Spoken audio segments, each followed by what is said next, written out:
நம்ம சேனலில் வீடியோ போட்டோன்னே உங்களுக்கு மெசேஜ் தவறாமல் வரணும்னா இது வரைக்கும் நம்ம சேனலை சப்ஸ்கிரைப் பண்ணவங்க சப்ஸ்கிரைப் பண்ணுங்கள். கீழே ஒரு பெல் சிம்பிள் இருக்கும், அதையும் கிளிக் பண்ணுங்கள். சரி, வாங்க வீடியோக்குள்ளே போகலாம். நண்பர்களே, ஒருவர் முதலில் சிறியதாக ஒரு மளிகை கடை ஒன்றை ஆரம்பித்தார். பின்பு ஜுவல்லரி ஷாப், ஹோட்டல், துணிக்கடை, டிபார்ட்மெண்ட் ஸ்டோர் என வளர்ந்தது.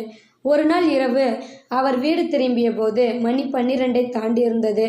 வழக்கமாக அவர் எதிர்கொண்டு அழைக்க காத்திருக்கும் அவர் மனைவி அன்றைக்கு இல்லை. வீட்டு பணியாளர் தான் கதவை திறந்தார். அவர் முகக்குறிப்பை உணர்ந்து அந்த பணியாளர் சொன்னார், ஐயா, அம்மாவுக்கு திடீர்னு மயக்கம் வந்துடுச்சு. ஹாஸ்பிட்டலுக்கு போய் ட்ரீட்மெண்ட் எடுத்துவிட்டு 1 மணி நேரத்திற்கு முன்னாடி தான் வந்தாங்க. ரூமில் தூங்குறாங்க. ஏன், என்னாச்சு? ப்ரெஷர் என்று டாக்டர் சொல்லியிருக்காங்க. ஆனால் பயப்பட தேவையில்லையாம். மருந்து மாத்திரை சாப்பிட்டு ரெஸ்ட் எடுத்தால் சரியாக போயிடுமா? எனக்கு ஃபோன் பண்ணி சொல்ல வேண்டியது தானே. நிறைய தடவை உங்கள் பெரிய பையன் ஃபோன் பண்ணினாராம். சுவிட்ச் ஆஃப்னே வந்துச்சான். அப்போது தான் அவருக்கு ஒரு மீட்டிங்காக இரவு 8 மணிக்கு தன் மொபைல் ஃபோனை சுவிட்ச் ஆஃப் செய்தது நினைவுக்கு வந்தது. அவர் தன் மனைவி படுத்திருந்த அறைக்குள் அவசரமாக நுழைந்தார். அங்கு அவர் மனைவி ஆழ்ந்து உறங்கிக் கொண்டிருந்தாள். அவர் மனைவியின் தலையை வருடி கொண்டிருந்தார். இவளை கவனிக்காமலே விட்டுவிட்டோமே என்கிற வருத்தம் எழுந்தது.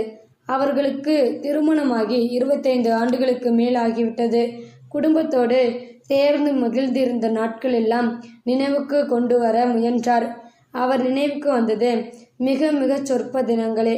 தன் மனைவியின் பக்கத்தில் இப்படி நெருக்கமாக அமர்ந்து வெகு நாட்கள் ஆகிவிட்டது என்பதை நினைத்ததும் அவருக்கு திடுக்கென்று இருந்தது. அறையை விட்டு வெளியே வந்தார். அடுத்த அறை கதவை திறந்து பார்த்தார். 2 மகன்களும் படுக்கையில் படுத்திருந்தார்கள். சத்தமில்லாமல் கதவை மூடினார். மாடியிலிருந்து தன் தனி அறைக்கு போவதற்காக படிகளில் ஏறினார். ஐயா, சாப்பிட ஏதாவது வேணுமா? பணியாள் கேட்டான். வேண்டாம் என்று சொல்லிவிட்டு அவர் தன் அறைக்குள் நுழைந்து கதவை சாத்தி கொண்டார். உடையை மாற்றிக்கொண்டு கட்டிலில் அமர்ந்தார். இவ்வளவு சம்பாதித்து என்ன பிரயோஜனம்?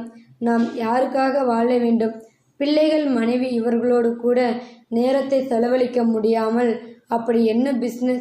என்னென்னவோ யோசனை வந்தது. கடைசியில் அவர் ஒரு முடிவுக்கு வந்தார். இன்றுதான் கடைசி. இன்றோடு பிஸ்னஸில் இருந்து ஓய்வு பெற்றுவிட வேண்டும். இனிமேலாவது வாழ வேண்டும். எனக்காக, என் மனைவிக்காக, என் குடும்பத்திற்காகவும்.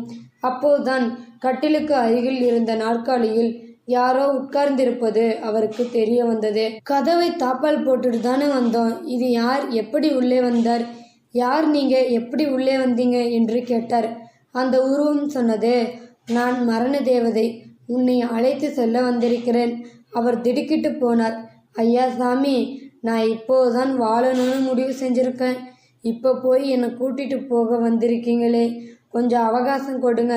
அவர் எவ்வளவோ பேசி மன்றாடி பார்த்தார். தன் செல்வத்தை எல்லாம் கொடுப்பதாக சொல்லி பார்த்தார். மரண தேவதை அவருக்கு செவிசாய்க்க மறுத்தது. அங்கிருந்து நகராமல் அவரை அழைத்து செல்ல ஆணி எடுத்தது போல் அப்படியே உட்கார்ந்திருந்தது. ஒரே 1 மணி நேரம் மட்டும் அவகாசம் கொடுங்க ஐயா. என் மனைவி, குழந்தைகளுக்கு நான் செய்ய வேண்டிய கடமைகள் இருக்கு. அதை முடித்து விடுவேன் என்று கேட்டார். அதற்கும் மரண தேவதை ஒப்புக்கொள்ளவில்லை. அவர் கெஞ்சு அழும் குரலில் கேட்டார், சரி, ஒரே 1 நிமிஷமாவது கொடுப்பீங்களா? உலகத்திற்கு நான் ஒரு குறிப்பு எழுதணும். மரண தேவதை ஒப்புக்கொண்டது. அவர் இப்படி எழுதினார், உங்களுக்கான நேரத்தை சரியான வழியில் செலவழித்து விடுங்கள். என்னுடைய அனைத்து சொத்துக்களை ஈடாக கொடுத்தாலும் கூட எனக்காக 1 மணி நேரத்தை என்னால் வாங்க முடியவில்லை. இது ஒரு பாடம். எனவே உங்கள் வாழ்க்கையில் ஒவ்வொரு நிமிடத்தையும் வீணடித்து விடாமல் அனுபவித்து வாழ்ந்து விடுங்கள். அப்போது யாரோ கதவை பலமாக தட்டும் சத்தம் கேட்டது. அவர் திடுக்கிட்டு கண் விழித்தார். விடிந்து வெகு நேரம் ஆகிவிட்டது. அவர் எழுந்து போய் கதவை திறந்தார்.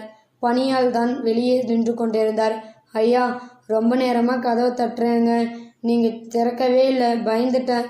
அதான் கொஞ்சம் பலமாக தட்டினேன். அவர் அவசரமாக திரும்பி தன் பெட்டுக்கு அருகில் இருக்கும் மேஜையை பார்த்தார். அங்கே அவர் எழுதிய குறிப்பும் இல்லை, பேனாவும் எழுதப்படாத வெள்ளைத்தாளும் இருந்தன. நேற்று என்பது போய்விட்டது. நாளை இனிமேல் தான் வர வேண்டும். நமக்கு இருப்பது இன்று மட்டும்தான். நாம் அதை வாழ்ந்துதான் பார்ப்போம். ஒரு மனிதனின் பிறந்த நாள் அவன் 1 வருடம் மூப்படைந்து விட்டான் என்பதை உணர்த்தும் நாள். காலம் யாருக்காகவும் காத்திருப்பதில்லை. இந்த வீடியோவில் கருத்து உங்களுக்கு பிடிச்சிருந்தா கமெண்ட் பாக்ஸில் கமெண்ட் பண்ணுங்க, கூட உங்கள் ஃப்ரெண்ட்ஸுக்கு ஷேர் பண்ணுங்கள். இது வரைக்கும் நம்ம சேனலை சப்ஸ்கிரைப் பண்ணாதுங்க, சப்ஸ்கிரைப் பண்ணுங்கள். கீழே ஒரு பெல் சிம்பிள் இருக்கும், அதையும் கிளிக் பண்ணுங்கள். தேங்க்யூ ஃபார் வாட்சிங்.